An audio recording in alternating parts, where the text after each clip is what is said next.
Tesla was once a tiny Silicon Valley startup with big dreams to revolutionize the motor industry today.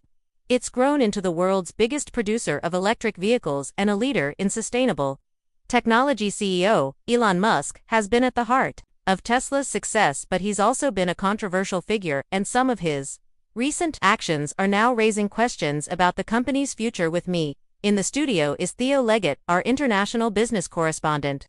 The year we've seen so much on Tesla: who is buying it, who is perhaps not buying it, who's selling their cars if they've got them. Politics and business have collided, haven't they? They have, and that's largely because of the role currently being played in the US government by Elon Musk. If you step back a bit, what Tesla has achieved in little more than 2 decades is truly remarkable. It was just a handful of people with, as you said in your cue, big dreams. They wanted to produce electric cars and revolutionize the motor industry. Arguably, they've done quite a lot of that. They took electric cars from being seen as pretty, uninspiring, mundane, short-range things that you wouldn't want to have on your drive to being exciting and fun, putting them in the mainstream. I remember when I first drove a Tesla Model S back in 2012 or 2013.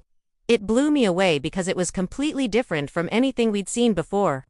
So Tesla has grown massively, and Elon Musk has been a big part of that. He's been the absolute central figurehead of this company, and he has a very loyal following.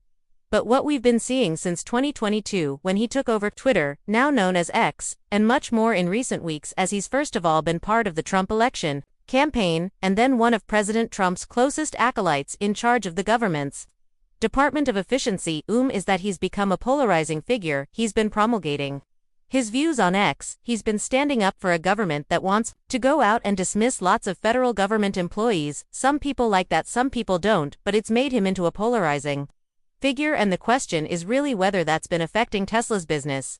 And what is the business doing now? Well, Tesla, in some ways, it's in very good health. The Model Y was the biggest selling car worldwide last year, but for the first time in more than a decade, last year we saw Tesla's sales fall. Now, it wasn't a big fall, it was nothing to panic about, but this is a growth-focused company. Its valuation depends on it growing fast. So it was a bit of an alarm bell ringing there.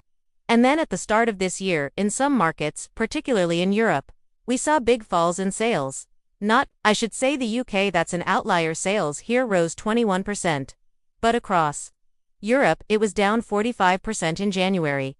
And we've seen other big falls in February, and there is some evidence that Tesla's brand is being hit by what Elon Musk is doing. How he's speaking in public, things like, for example, appearing in a video at a rally of alternative FIU or Deutschland during the German election campaign. That's a far-right group. Some people did not like that. So there is some evidence that people who might previously have bought Teslas are moving away from the brand. But that is not the sole reason why Tesla's sales have been struggling. What are the other reasons? Because I was going to say, our customers still slightly separating in their heads the allure of what is still a very elite brand, Tesla, and those who are committed to doing something more environmentally friendly when they're driving to Elon Musk's politics, because that's a big question, isn't it? Well, some people are clearly able to separate those two things and have no problem with it. People are still buying Teslas, but if you look at the wider market, there are other factors being involved. So for example, some of Tesla's model range, which was once groundbreaking, now looks a little bit dated. The Model S has been on the market for an awful long time. So has the Model X. The Model Y has just had a refresh. But there are mixed opinions about how good that is. Some people may incidentally have been holding off buying cars because they knew this refreshed model was coming up.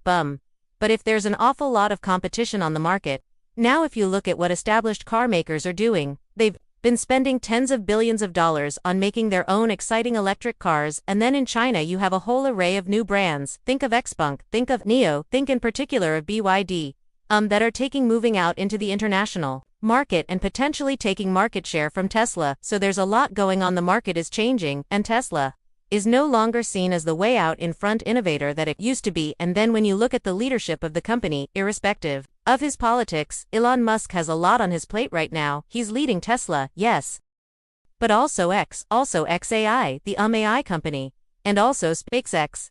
There's an awful lot he's doing, and now he's in DOGE, the Department of Government Efficiency as well. He said in an interview the other day in answer to a question, "How are you juggling all of this?" He said, "With great difficulty."